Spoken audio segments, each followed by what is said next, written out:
On this Monday night, heartbreaking developments in a case that's been full of them.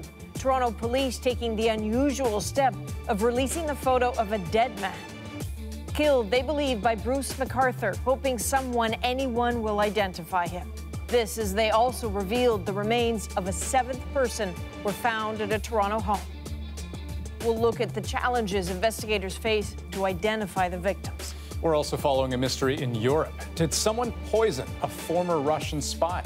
And Justin Trudeau and Donald Trump talk tariffs and trade. The National starts now.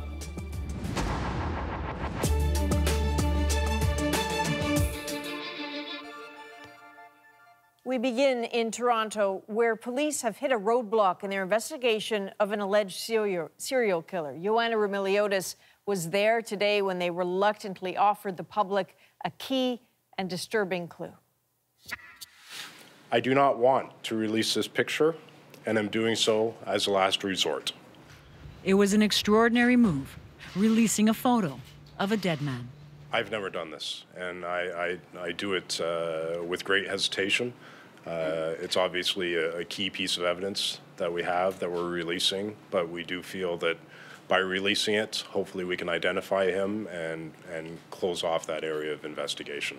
Police won't say where they got the picture or where they think it was taken, but will say they believe the man is yet another victim of accused serial killer Bruce McArthur. They need to know who he is. We have utilized numerous investigative techniques to identify this individual, and so far have been unsuccessful. The photo is disturbing, even more so considering it may be a trophy shot of sorts. Experts say it's typical for serial killers to collect souvenirs of their crimes.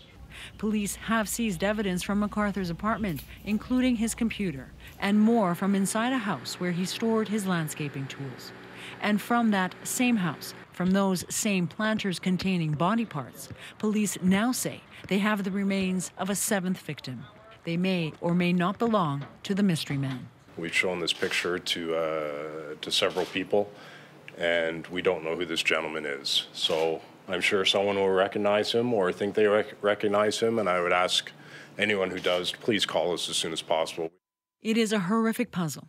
The grisly toll now, 7 sets of remains, 3 of which have been identified. 4 others are still undergoing forensic analysis.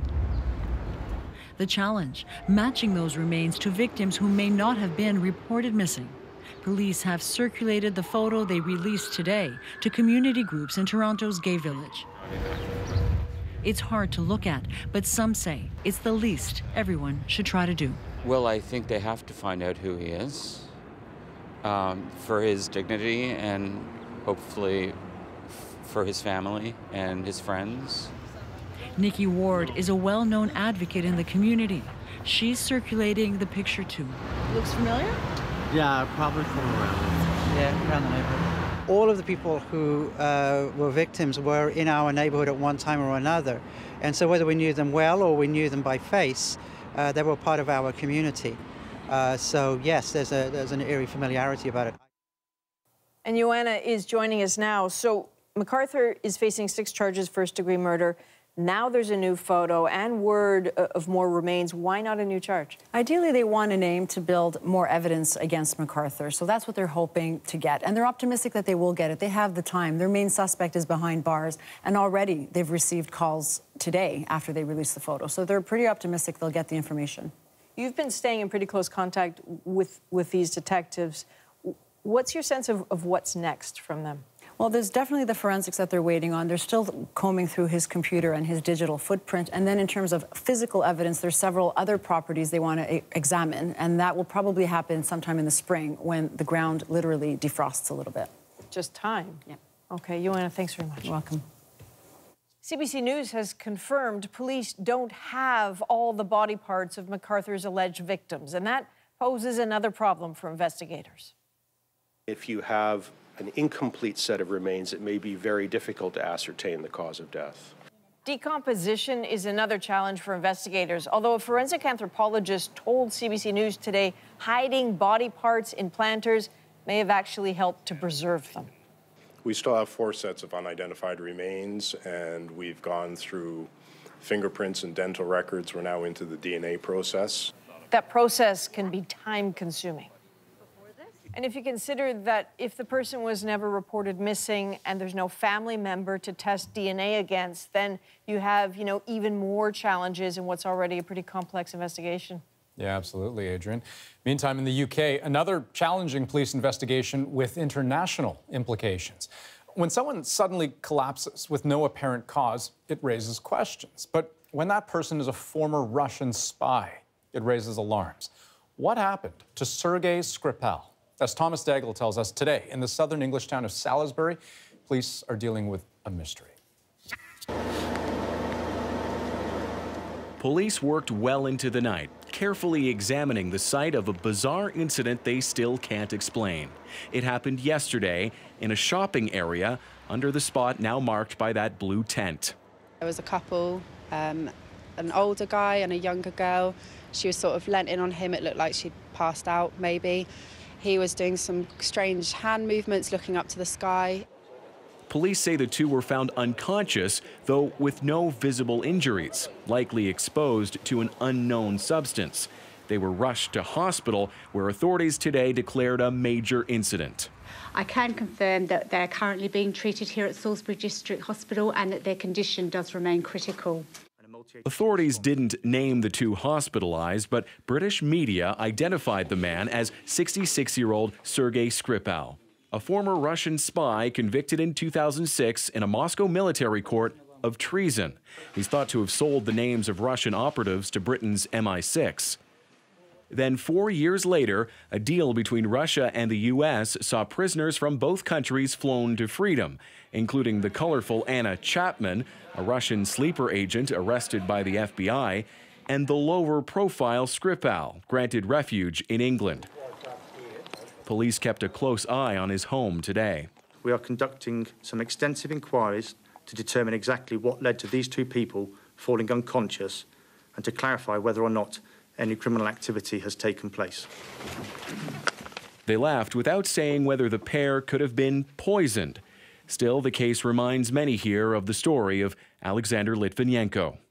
The former Russian spy turned MI6 informant was killed in this posh hotel in 2006 with radioactive polonium in a cup of tea. A public inquiry found the death was likely approved by President Vladimir Putin. Thomas Daigle, CBC News, London. Now, the mysterious illnesses in Salisbury today may have nothing to do with the Kremlin, but for Russian officials, past or present, there are good reasons to look over your shoulder. Here are just a few recent examples. In December 2016, a senior Russian diplomat was found dead in his Moscow home with a pillow over his head, covering a gunshot wound. That same month, a former general in the Russian intelligence service, the FSB, was found dead in his car, parked on a Moscow street. And in August 2017, a Russian politician critical of the Kremlin was gunned down in Kiev in broad daylight. Well, now to another big international story with potentially serious implications for Canadians. Rosie.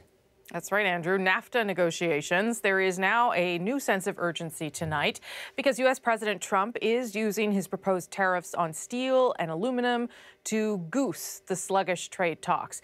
As Katie Simpson explains, he's dangling potential exemptions as a NAFTA sweetener.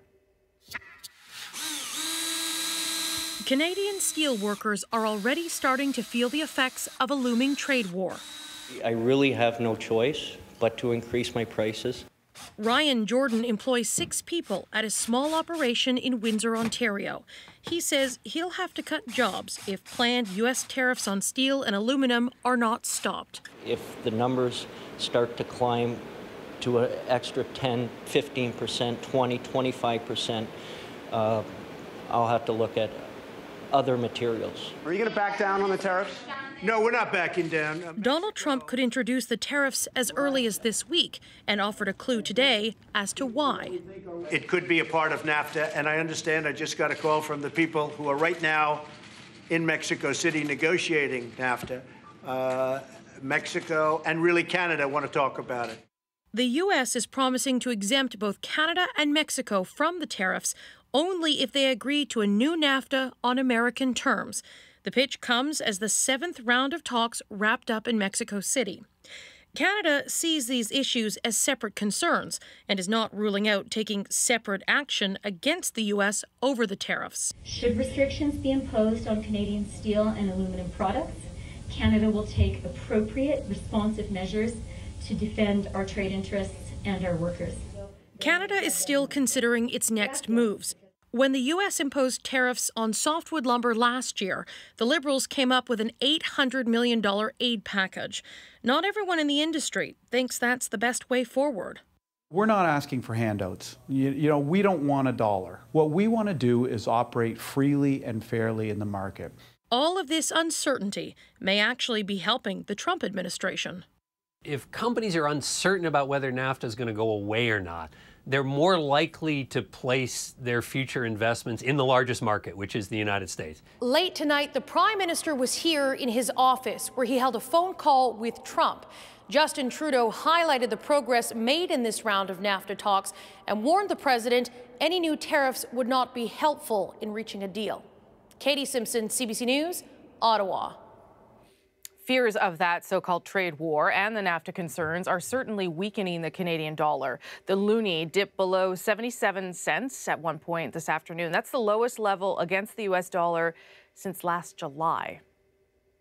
There has been emotional reaction to a damning report about the death of an Indigenous man in Thunder Bay. As we told you first last night, an independent review found police did not conduct a proper investigation because of racism and neglect of duty. Today, the victim's brother says those findings came as no surprise to him. It seems like everybody just being put aside, like, oh, their lives don't matter or whatnot. Because they're Indians and Native people and this and that. So, 41-year-old Stacey DeBungy was found dead in the McIntyre River in the fall of 2015. Police decided quickly he fell into the river drunk. An independent review has now backed up the findings of a 2016 private investigation and a Fifth Estate documentary, saying there was no basis to affirmatively rule out foul play, and that investigators' premature conclusion may have been drawn because the deceased was Indigenous. Cameron McIntosh is in Thunder Bay with reaction. Just the way that they said that he found him.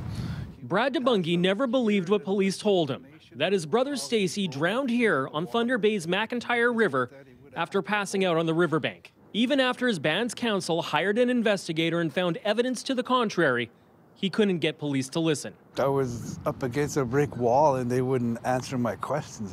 Concerns now confirmed by Ontario's independent police review director, who says police not only jumped to conclusions, they were negligent, overlooking evidence, and possibly discriminatory because of DeBungy's Indigenous status. No surprise to Indigenous leaders here. Somebody made the assumption that it's just another drunk Indian rolling in the river.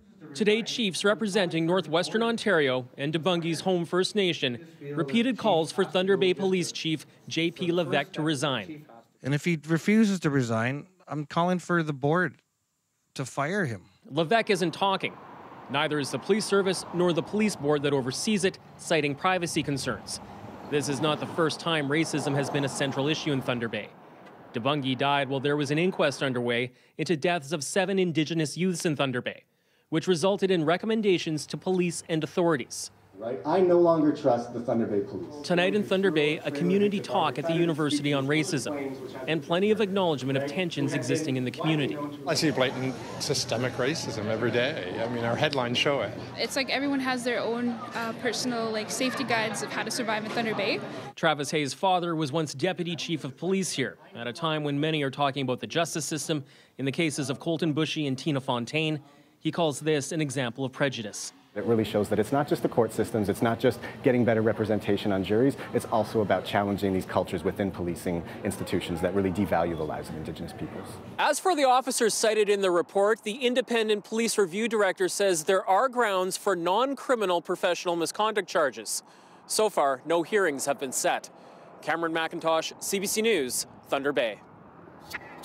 As Cam mentioned, at the time of Debungy's death, an inquest was underway into the deaths of 7 young Indigenous people, 5 of whom had been found in Thunder Bay waterways under similar circumstances.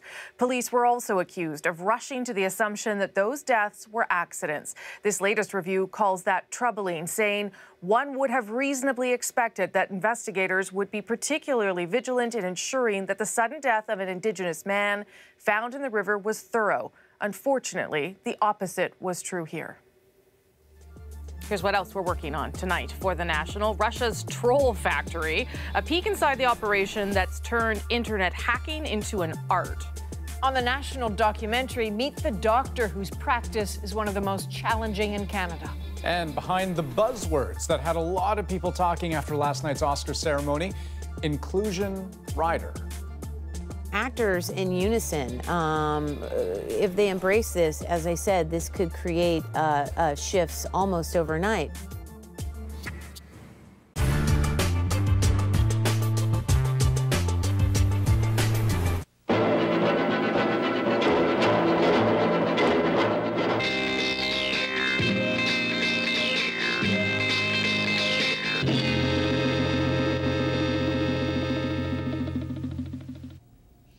Good evening, I'm Knowlton Nash. On News Magazine tonight, a tense week in Israel as Prime Minister Begin struggles to hold together a government shaken by the Palestinian issue. We'll have that story later.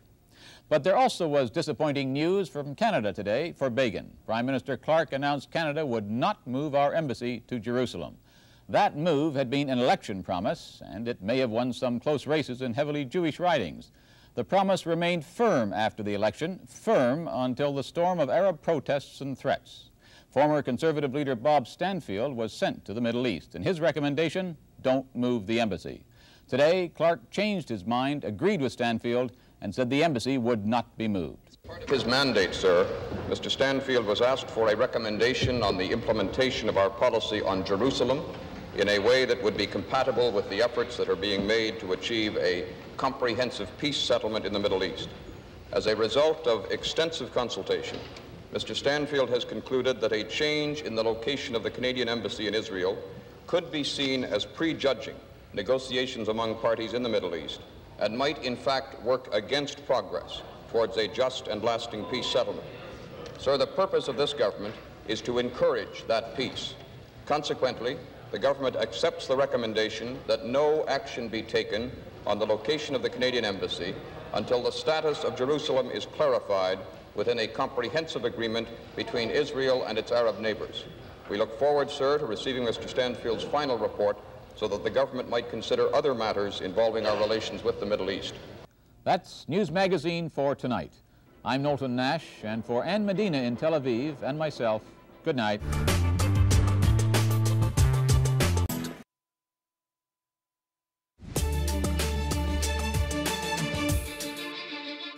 I look forward to being there, and I'm very proud of that decision. Tonight on The National, the U.S. president says he may go to Israel for the opening of the new embassy in Jerusalem.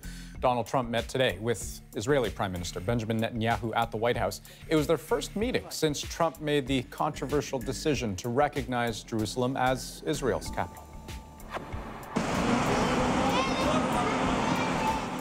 In Syria today, a United Nations convoy of aid trucks finally made it into the rebel-held area of eastern Ghouta. But their mission to get much-needed aid to hundreds of thousands of trapped civilians was reportedly cut short by heavy shelling in the region.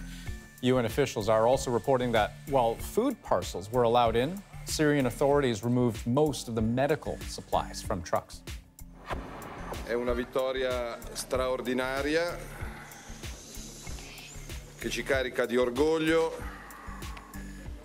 di gioia, di responsabilità. That's the leader of the far-right anti-immigrant League Party, declaring victory after yesterday's election in Italy. But who will actually form government is still far from clear, as no party secured enough votes to lead.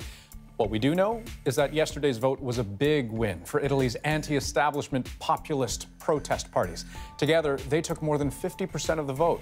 They have a shared skepticism of the European Union, and what Italian voters just did will send shockwaves through it.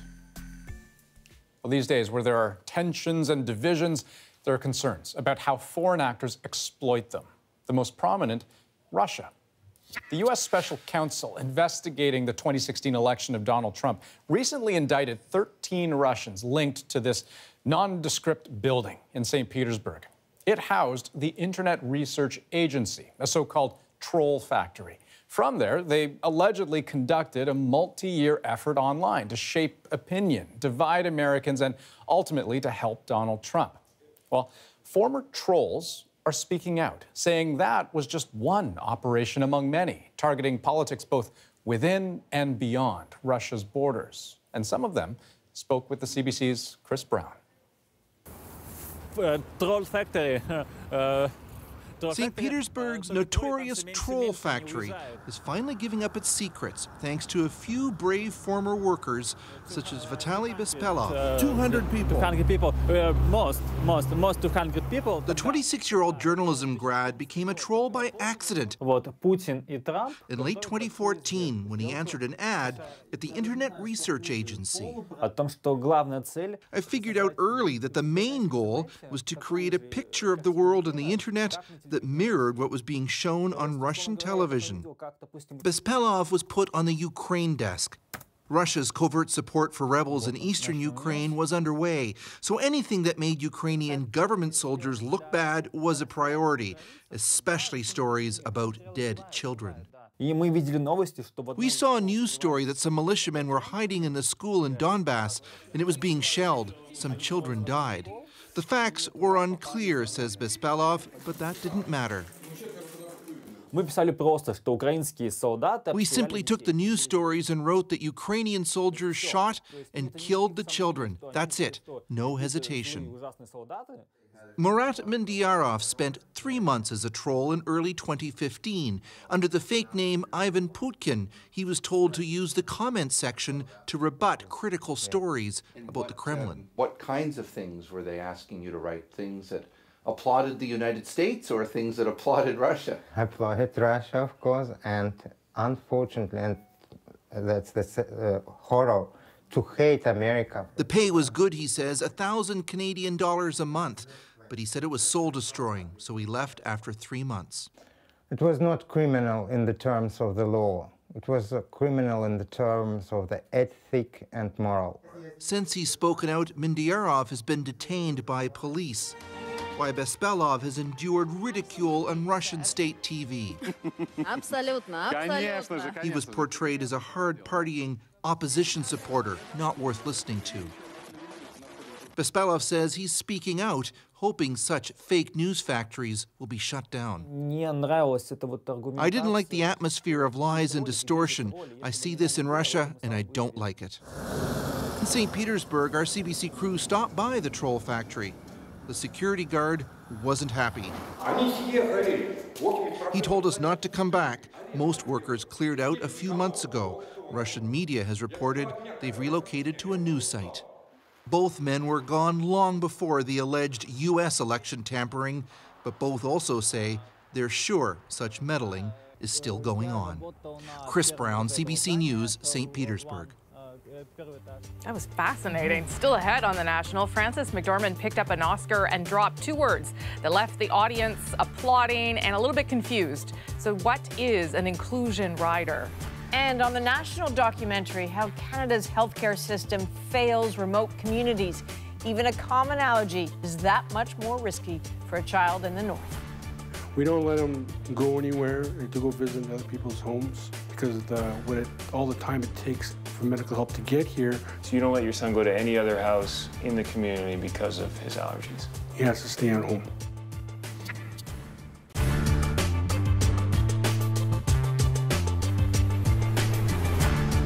Your body is designed to heal itself. All you have to do is follow simple practices.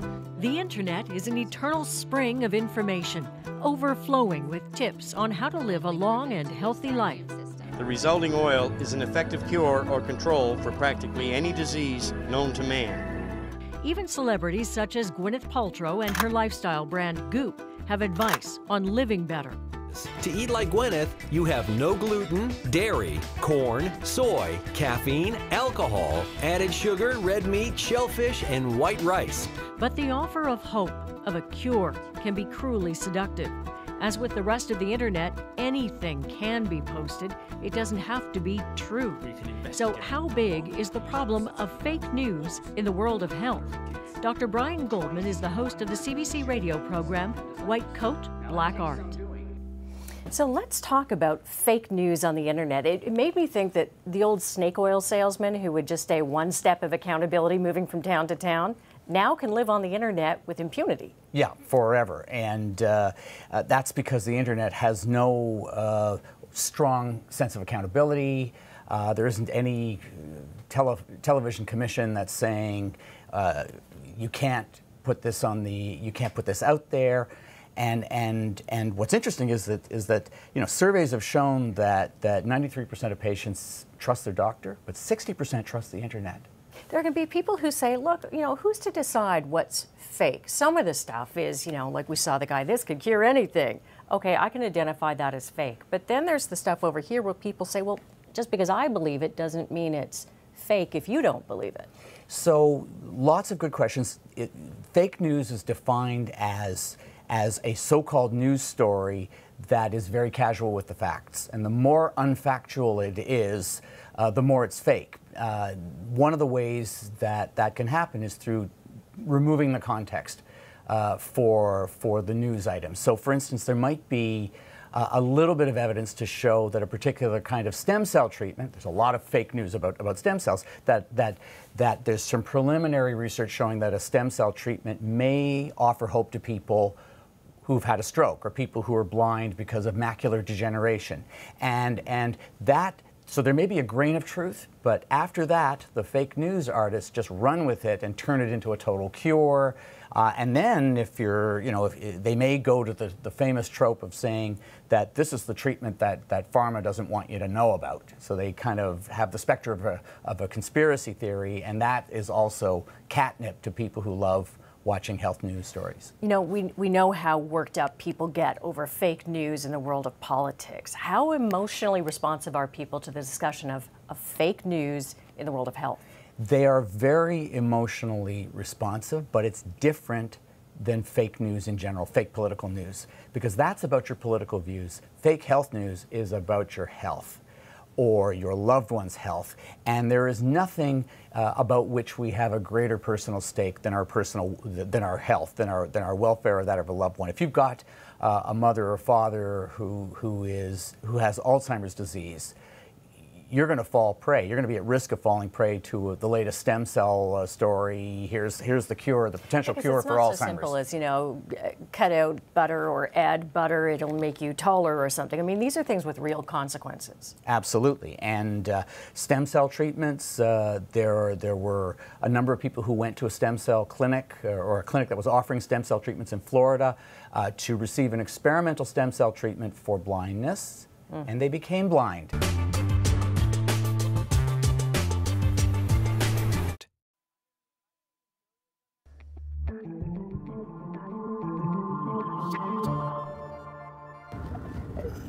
Sometimes I view my role as a physician, sometimes is to minimize the harm that the system is automatically doing to people. Doctors take an oath to do no harm. So imagine how it must feel to work in a healthcare system that's so limited it seems to be hurting your patients. Dr. Mike Curlew treats people in the remote northern reaches of Ontario. And Nick Purdon flew along with the doctor to see firsthand how the care falls short. There are times when, a patient might pass away because of, lack of access to certain services. It's hard to witness children being denied care. You sometimes go to bed at night and you wonder, how can I function in a system like that? A system that's focused to deny care. It can cause you to give up hope. Meet Dr. Mike Curlew, family physician in Northern Ontario, and one of the few doctors who works in the tiny fly-in communities in the northernmost part of the province. For the past 10 years, he's been fighting a healthcare system that he says actually hurts his patients. But this is Canada. We have some of the best health care in the world, and it's for everybody, no matter what, right? Or is that just something we like to tell ourselves? Sioux Lookout, Ontario, a town of 5,000 and a medical hub for the region. If you live in the northernmost part of the province and you get sick, this is one of the places you come. It's also home base for Dr. Curlew. Hey, how are you doing? How was it since he last got sick and stuff? Dr. Curlew's first patient of the day is Bernice Boyce. It's improving. It's improving. That's good. That's good. She's brought her 14-year-old son Joshua to see him, in part for his asthma. And he's not coughing as much as he was before? No. Okay, that's good. That's good. Is he still taking the purple puffer, the Advair? What you should know is that for this appointment to happen, for Joshua to get the medical help he needs, he and his mom had to get on a plane and travel 500 kilometers south from their community. When we were back home, sometimes we didn't even sleep for 3 nights straight. I know. He would wake up coughing and struggling to breathe. Yeah. It was really risky for him to be there because of his asthma. We don't have anything back home. And that's why we are here. The thing is, it's not just Joshua and Bernice who had to leave their home to get health care. So did every person here. This is a 100-bed facility attached to the hospital in Sioux Lookout. It's where patients from the northern communities fly in and stay. And the beds are full. They're almost always full. I've been staying here in the hospital for the last about 18 months now. 18 months in this room, alone. Meet Stefan Fiddler from Bearskin Lake. I'm on dialysis, and also I'm going blind, so I need some help while I'm here. And I left my family in Bearskin, which is very hard to do. Very lonely. It's very lonely here. You miss family and miss things I used to do. How does that make you feel that you had to leave? This is Canada. I think all Canadians should get the same services as people that live down south. Stefan's in an impossible situation. If he goes home to his community, he'll likely die. And yet, in a way, he's actually one of the lucky ones. Sure, the hospital is as busy as an airport, but not everyone who gets sick in the northern communities even gets to come here. Doctors have to request coverage for their patients, and the government decides who gets to travel. Makes you wonder, if not everyone gets to come here, what's the situation in the communities farther north?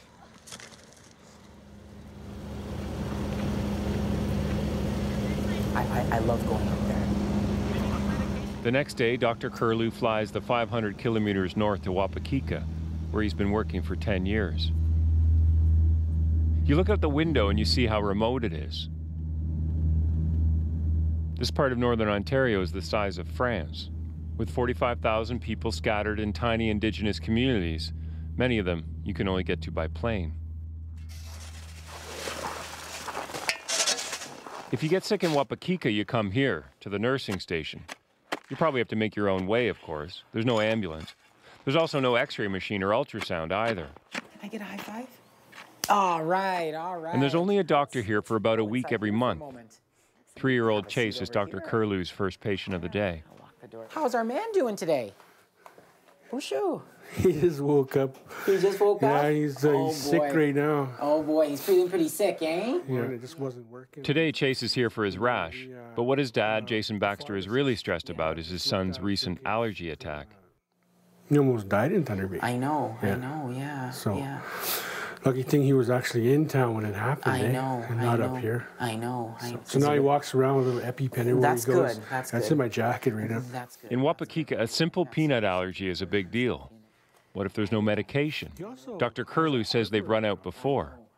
And if there are any complications, maybe help doesn't arrive in time. But if he would have had peanuts up here in the community, he probably would have died, like up here. What's that like to live here?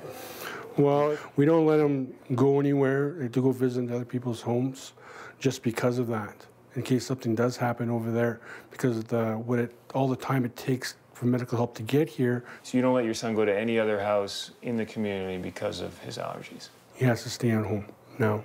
Now that we know, I just don't want to take that chance of sending him over there. Yeah. One more high five, Awesome. Okay?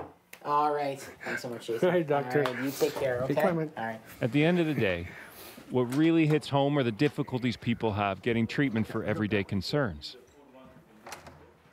This is Jayla. She's 7. She's falling behind at school, and her mom is just trying to get her speech therapy. Hi, Jayla. Hi. How are you doing today? Good. You doing good? How's school going? But speech therapy basically doesn't exist here.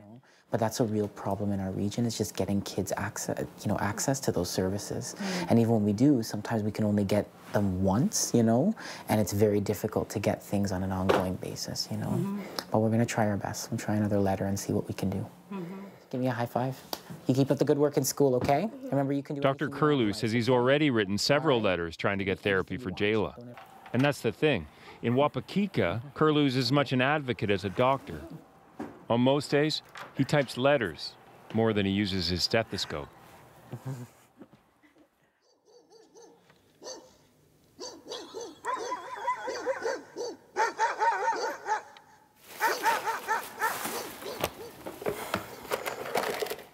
One of the realities of life for a northern doctor is you work, sleep, and eat at the nursing station.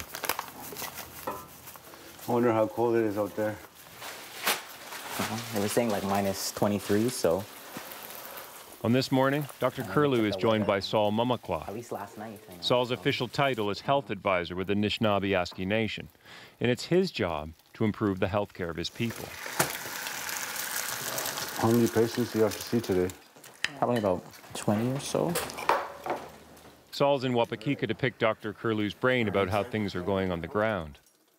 We saw so many parents bring in their children looking for, accessing developmental services, right? And these services could fly into the community. There could be, those things are all possible, right?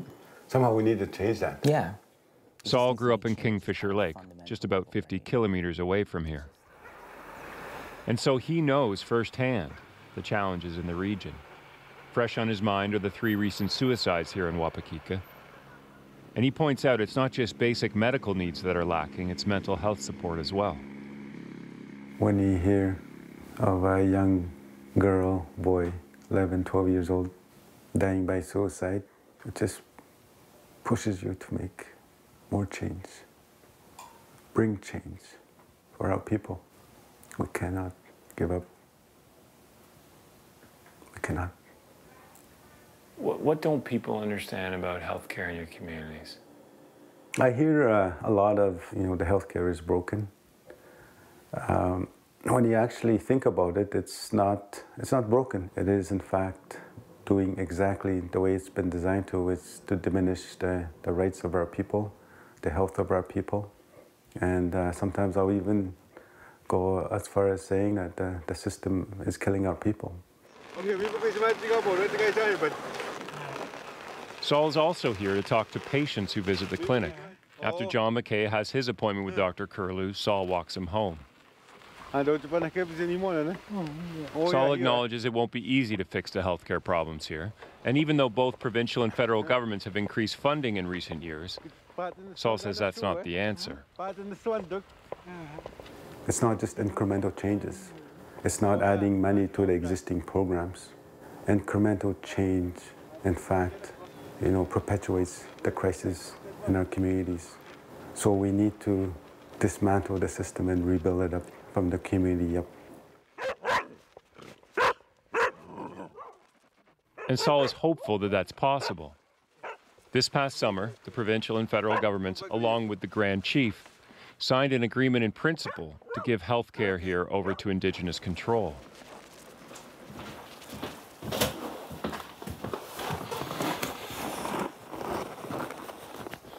Then the day ends. And as I catch up with Dr. Curlew again, off to make a house call, the reality on the ground hits hard.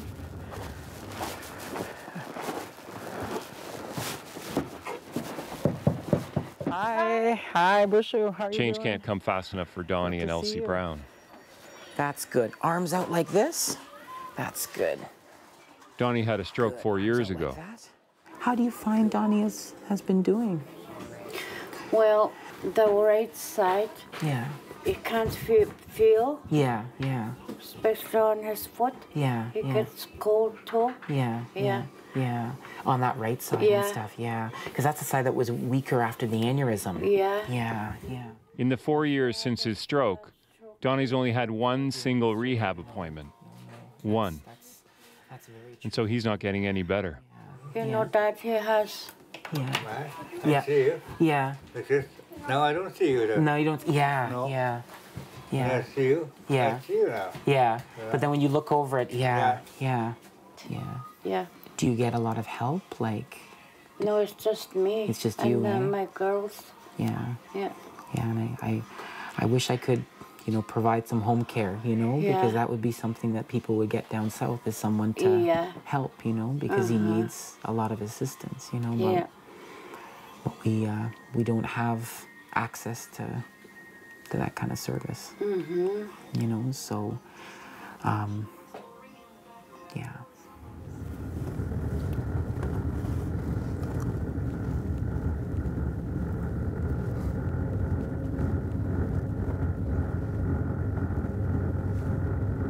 Do you think you help people today? They have this phrase in medicine called the Hippocratic Oath, right? To do no harm. And, sometimes I view my role as a physician, sometimes is to minimize the harm that the system is automatically doing to people. So maybe I'm a harm minimizer. Do you ever kind of forget that this isn't normal? I think that's a real temptation, right? You can you forget what normal is. You have to remind yourself what normal is. That's part of the fight, or that's part of the battle. It's just not succumbing to the status quo, right? Continuing to fight,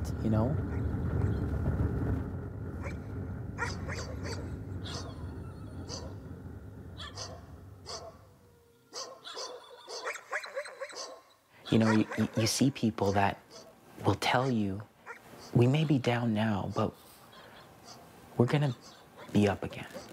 And they can tell you and say, don't give up. That's strength. My patients are way stronger than I am. Way stronger. Yeah, that's something. If you want to hear more from Dr. Curlew and the challenges of his work in Northern Ontario, we have an extended, in-depth conversation with him on our YouTube channel. Pretty incredible story. Okay, still to come this hour. Too bad they don't give out Oscars for Best Stand-In. Last night, it would have gone to Canada for playing 1960s Baltimore.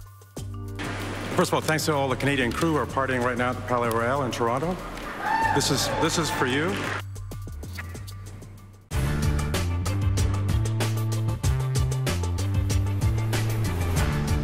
Well, Kelly Crow has been investigating the surge in these private stem cell clinics. And as I say, a lot of people here driven by desperation.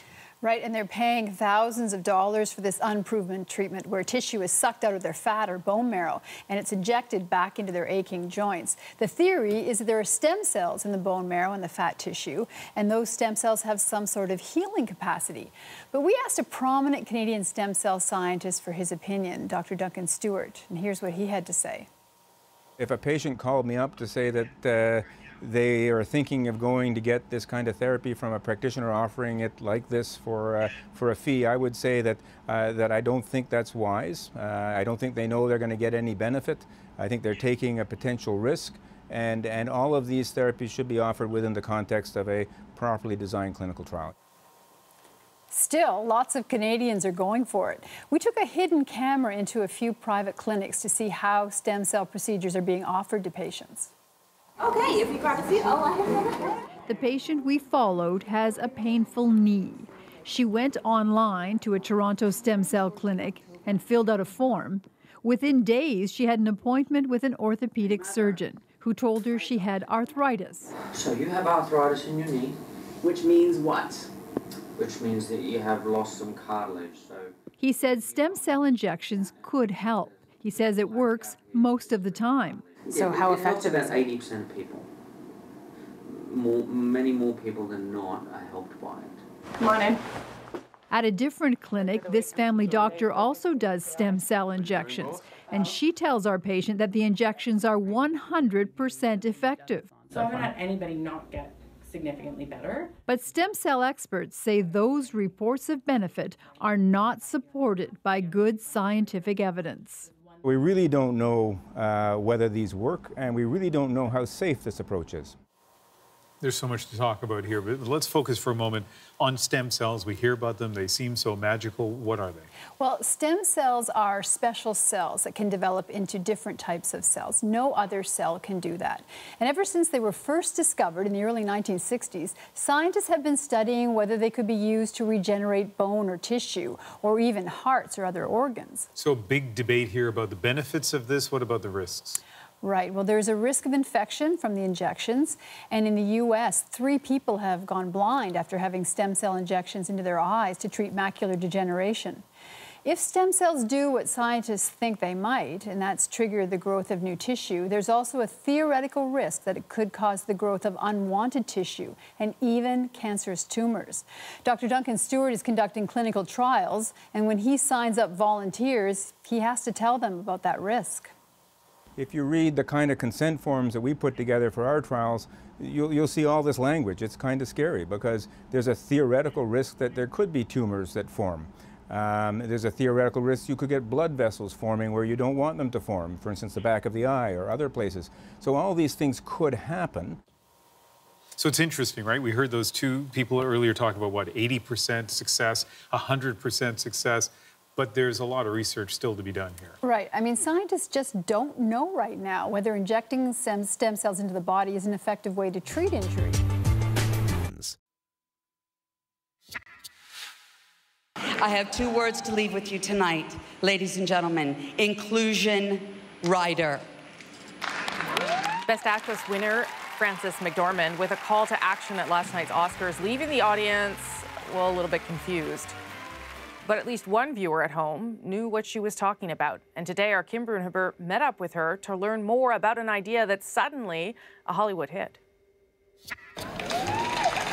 Seeing it again now still brings a smile to Stacey Smith's face. It's amazing to rewatch that.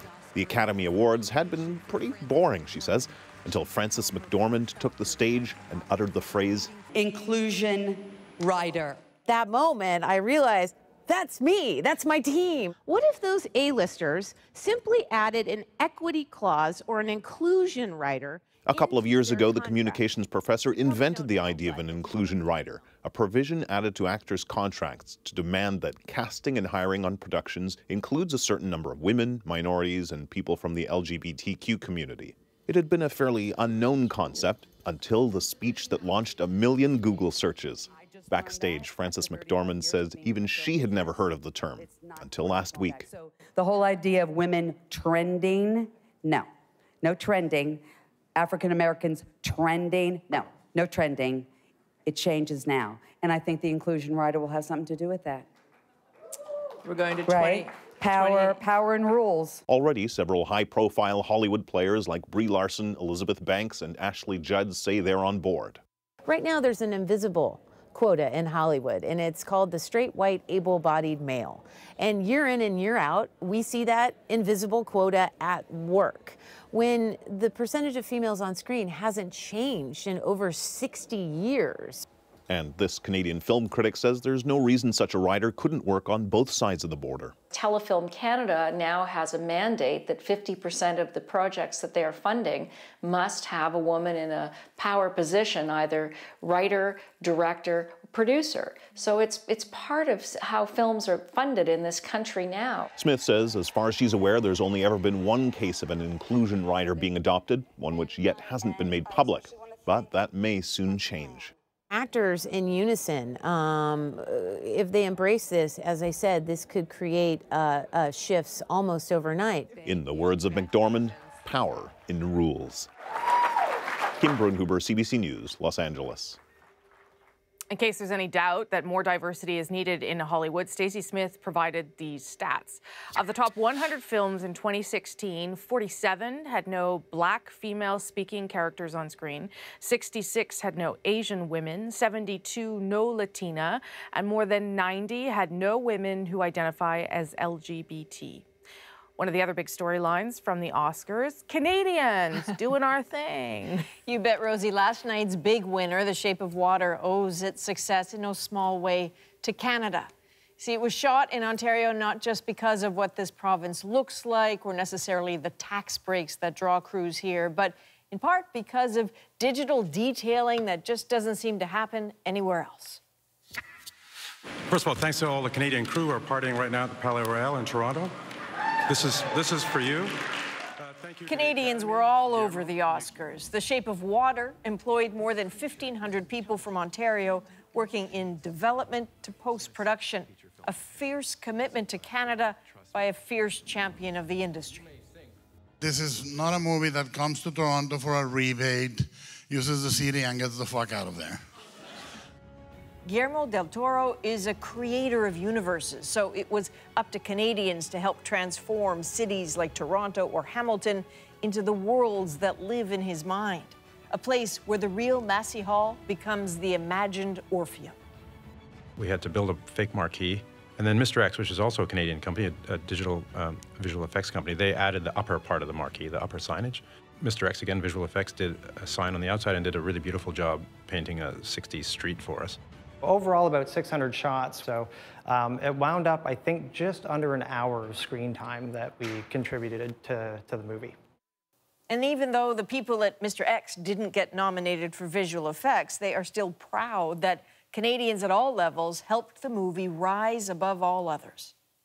Now, you know, especially on the back of Shape of Water, where you see that all of these department heads from Toronto, from Canada, have been able to deliver the best picture of the year, we're definitely showing that the talent is here. There's a big pool of it across all departments, and the level of service we provide is world class. And odd, maybe, that by erasing Canada from the film, the company may have just ended up marking Canada as one of the best places for visual effects. Odd, though, that the TV ratings for last night's ceremony weren't anything to celebrate. In the U.S., the audience hit an all-time low of 26.5 million viewers. The Canadian audience also dipped from last year. And still ahead, the wannabe Oscar winner the TV audience did not see, and for very good reason. What's up, everybody? Look at, I got this! This is mine! Woo!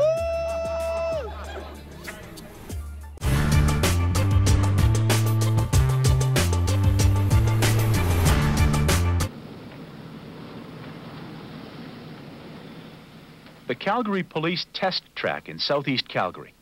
This is where police recruits learn the art of pursuit driving, and where reporters like me get to find out what impaired driving means. I did some drinking and some driving under the supervision of the Calgary Police. The test worked like this. First, I drove the skill test track cold sober. Now, on the line, I want my left wheels on this yellow line. Yeah, both left wheels at the same time. Okay. And now my right wheels have to go over this yellow dot here. The right front or the right rear. Okay, hope I hit it. And now through this narrow-looking gate here. Then, I did the whole thing in reverse gear. To qualify, a police recruit must drive the course in less than 2 minutes and 15 seconds, with no more than 3 errors. Okay. Yeah, that is a qualifying time. Is it? Yep. Terrific. Then, it was inside for a few drinks. The amount was calculated on my height and body weight. I drank Crown Royal Rye, good stuff, with ice, no mix, and I had something to eat. Constable Dave Ingeberg ran the test and played bartender. Okay, drink up, Bob, because we got to give you one more, and then that's it. After the drinking session, I took the standard police breathalyzer test.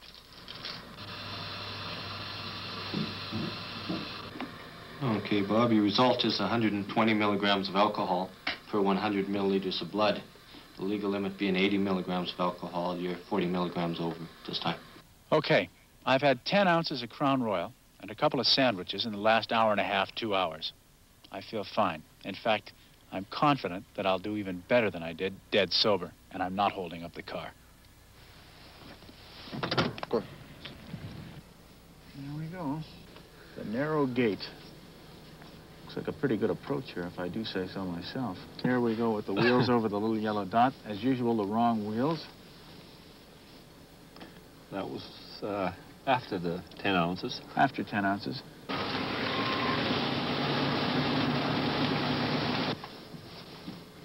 Oh, hit one. Okay, well, make the best we can of it. Okay.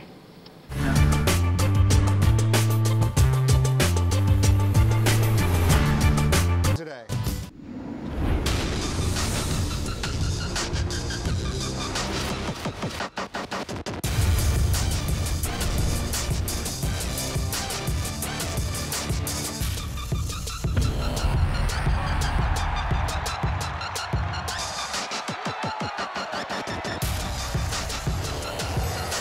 The 2018 Paralympic Winter Games on CBC. Brought to you by Canadian Tire, proud partner of the Canadian Paralympic team. There's a manhunt for me!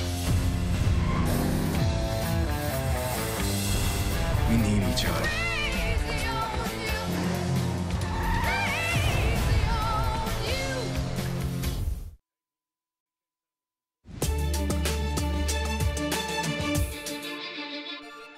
We know this is not a spontaneous act committed by these people. This was very well planned. We are investigating the possibility that there are people from the outside of this community that committed these acts.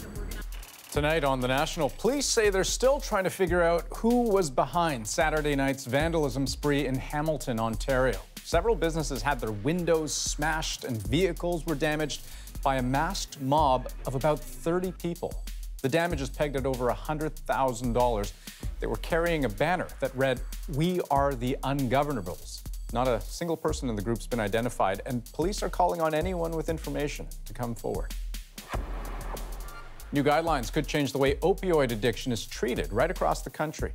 Published today in the Canadian Medical Association Journal, a network of doctors recommend increasing access to a medicine known as Suboxone.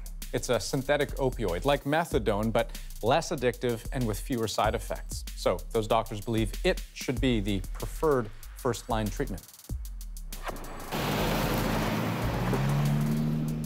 And parts of southern Manitoba were digging out today after a late-season snowstorm. In some communities, as many as 30 centimeters of thick, wet snow fell to the ground. And that caused trouble right across the region. At one point, thousands of people were without power, a number of flights out of Winnipeg were canceled, and roads and schools in the hardest-hit areas were closed.